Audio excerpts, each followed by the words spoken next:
નમસ્કાર. વિવિધ પરીક્ષાની તૈયારી કરતા આપ સર્વે સ્પર્ધકને ડૉક્ટર દેવજી સોલંકીના નમસ્કાર. મિત્રો, આમ તો અર્વાચીન ગુજરાતી સાહિત્યનો ઇતિહાસ આપણે કવિશ્રી દલપતરામ, કવિશ્રી નર્મદ અને ત્યાર પછીના એ અર્વાચીન ગુજરાતી સાહિત્યના સુધારક યુગના એ સર્જક જે છે એમનો આજે આપણે અહીંયા અભ્યાસ કરવાનો છે. એ સર્જક એટલે કે ગુજરાતી ભાષાની પ્રથમ નવલકથાની ભૂમિકા બાંધી આપે છે એવા સર્જક એટલે નંદશંકર તુળજાશંકર મહેતા. તો નંદશંકર તુળજાશંકર મહેતા કે જેઓ 1835ની અંદર જન્મ્યા હતા સુરતની અંદર. સુરતના 3 ન કહેવાય, એક નર્મદ, એક નંદશંકર અને એક જે છે એ નવલરામ લક્ષ્મીનાથ પંડ્યા, જેની આપણે હવે પછીના વિડીયોમાં વાત કરશું, જે ગુજરાતી ભાષાના પ્રથમ વિવેચક.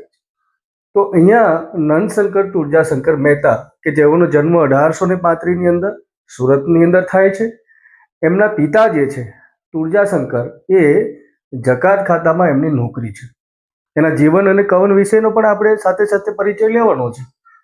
તો એમના પિતાશ્રી તુળજાશંકર જકાત ખાતામાં નોકરી કરે છે.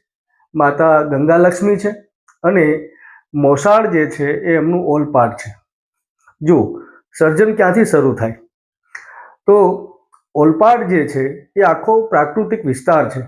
તો એ પ્રાકૃતિક સૌંદર્ય જે છે એ આ પ્રાકૃતિક સૌંદર્ય એના ચિત્તમાં એ વસી જાય છે સર્જકને.